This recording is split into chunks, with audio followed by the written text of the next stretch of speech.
I have a confession to make. But first, I want you to make a little confession to me. In the past year, I want you to just raise your hand if you've experienced relatively little stress. Anyone?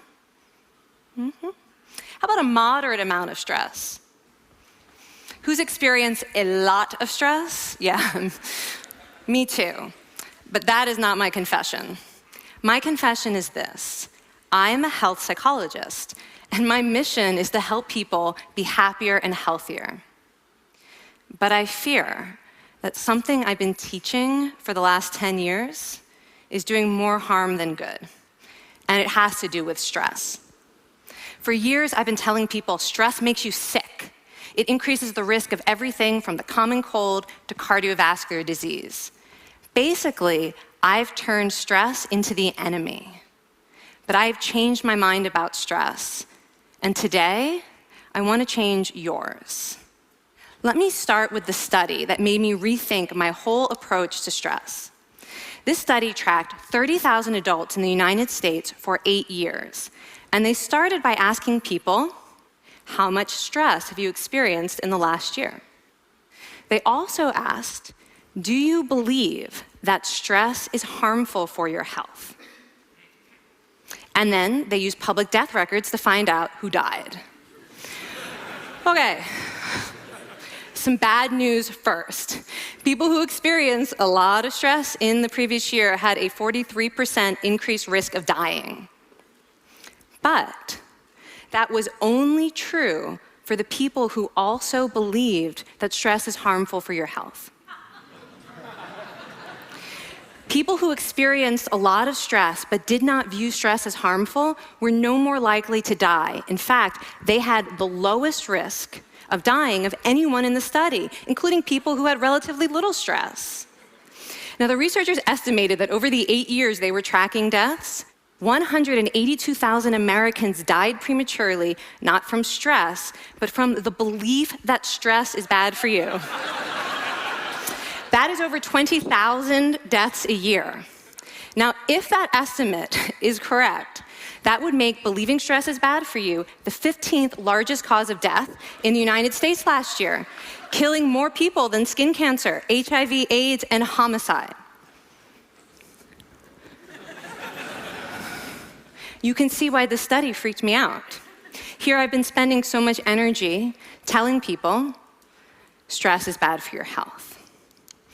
So this study got me wondering, can changing how you think about stress make you healthier? And here the science says yes. When you change your mind about stress, you can change your body's response to stress.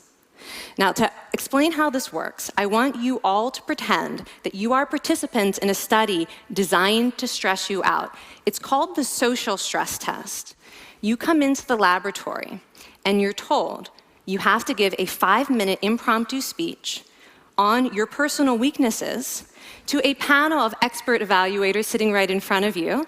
And to make sure you feel the pressure, there are bright lights and a camera in your face, kind of like this.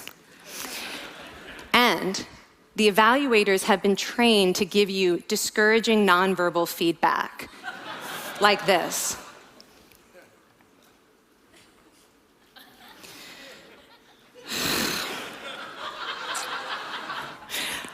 Now that you're sufficiently demoralized, time for part 2, a math test. And unbeknownst to you, the experimenter has been trained to harass you during it.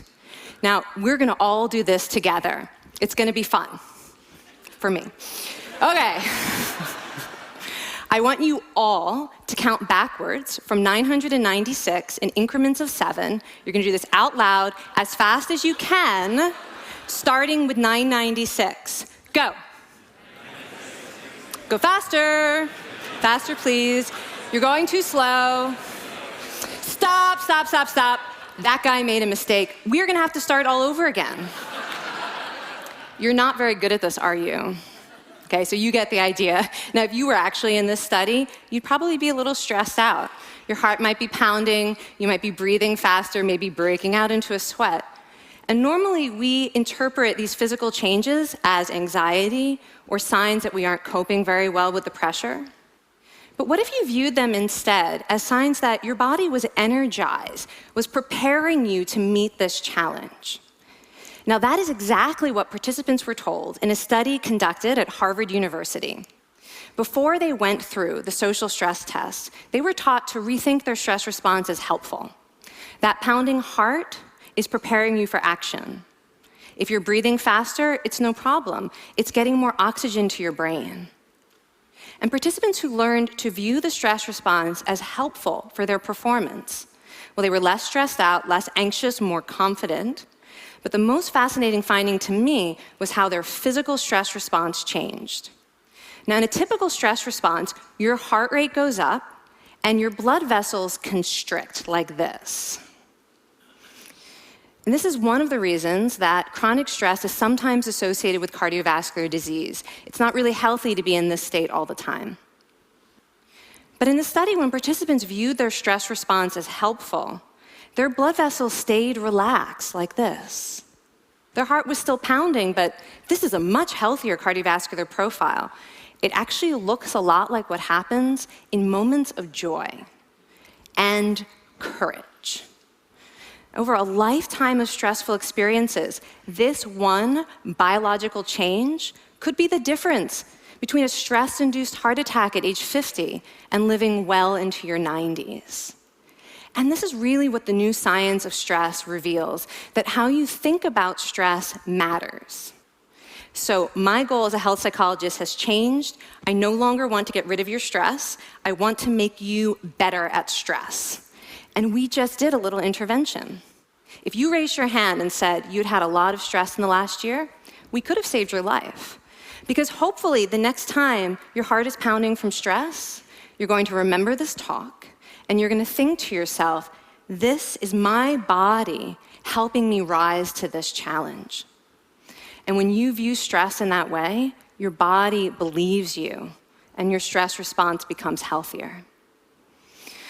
Now, I said I have over a decade of demonizing stress to redeem myself from. So we are going to do one more intervention. I want to tell you about one of the most underappreciated aspects of the stress response. And the idea is this: stress makes you social. To understand this side of stress, we need to talk about a hormone, oxytocin. And I know oxytocin has already gotten as much hype as a hormone can get. It even has its own cute nickname, the cuddle hormone, because it's released when you hug someone. But this is a very small part of what oxytocin is involved in. Oxytocin is a neurohormone. It fine-tunes your brain's social instincts. It primes you to do things that strengthen close relationships. Oxytocin makes you crave physical contact with your friends and family. It enhances your empathy. It even makes you more willing to help and support the people you care about. Some people have even suggested we should snort oxytocin, right, to become more compassionate and caring. But here's what most people don't understand about oxytocin. It's a stress hormone.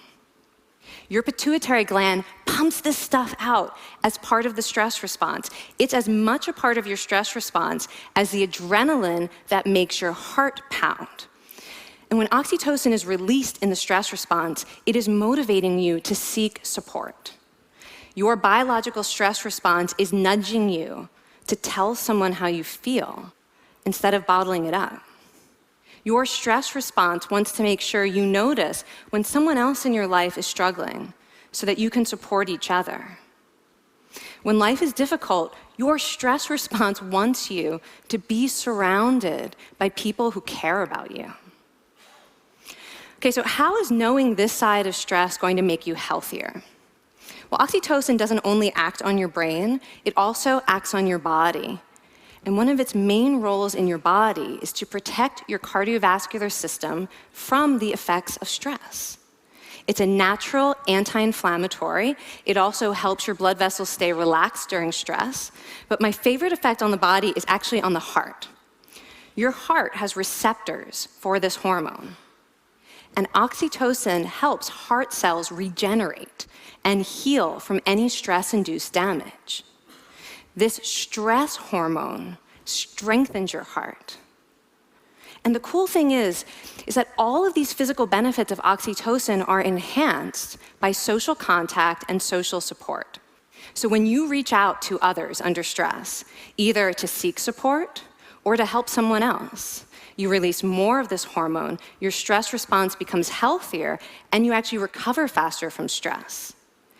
I find this amazing that your stress response has a built-in mechanism for stress resilience. And that mechanism is human connection. I want to finish by telling you about one more study. And listen up, because this study could also save a life. This study tracked about 1,000 adults in the United States, and they ranged in age from 34 to 93. And they started the study by asking, how much stress have you experienced in the last year? They also asked, how much time have you spent helping out friends, neighbors, people in your community? And then they used public records for the next 5 years to find out who died. Okay, so the bad news first.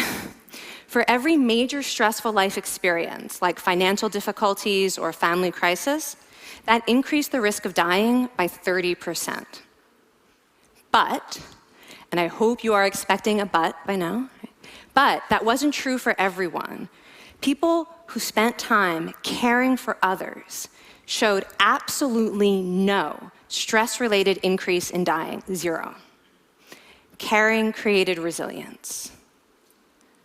And so we see once again that the harmful effects of stress on your health are not inevitable. How you think and how you act can transform your experience of stress. When you choose to view your stress response as helpful, you create the biology of courage. And when you choose to connect with others under stress, you can create resilience. Now, I wouldn't necessarily ask for more stressful experiences in my life, but this science has given me a whole new appreciation for stress. Stress gives us access to our hearts. The compassionate heart that finds joy and meaning in connecting with others. And yes, your pounding physical heart working so hard to give you strength and energy. And when you choose to view stress in this way, you're not just getting better at stress, you're actually making a pretty profound statement. You're saying that you can trust yourself to handle life's challenges. And you're remembering that you don't have to face them alone. Thank you. Thank you.